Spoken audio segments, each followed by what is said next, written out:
என்ன பெரிய சண்டேனாலே எனக்கு ஹெக்டிக் டே தான். எக்ஸ்ட்ரா மார்னிங் ஒரு 1 hour தூங்கலாம். மற்றபடி ஐயோ அவரா அப்படிங்கிற மாதிரி தான் எல்லா சண்டேயும் எனக்கு போகும்.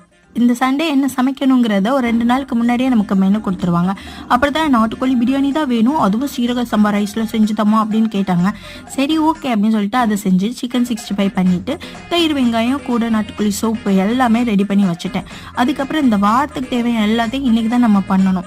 இந்த யுத்தத்துக்கு தயாராகும் போது ஸ்பாட்டன்ஸ் அசம்பிள் அந்த மாதிரி நம்ம எல்லாத்தையுமே நம்ம அசம்பிள் பண்ணி வச்சிடணும். எல்லா காய்கறிகளையுமே ஃப்ரிட்ஜில் எடுத்து வச்சிடணும். தேவையானதெல்லாம் ரீஃபில் பண்ணி வைக்கணும். அதுக்கப்புறம் ஸ்நாக்ஸ் அது ரொம்ப முக்கியம். இவங்க எப்போ கேட்டாலும் நம்ம கையில் ஏதாவது கொடுத்துட்டே இருக்கணும். ஸோ அதெல்லாம் ரீஸ்டாக் பண்ணி வைக்கணும். இன்னைக்கு ஃப்ரெண்ட் வந்திருந்தனால எக்ஸ்ட்ரா ஸ்நாக்ஸ் வர வாங்கிட்டு வந்துட்டாங்க.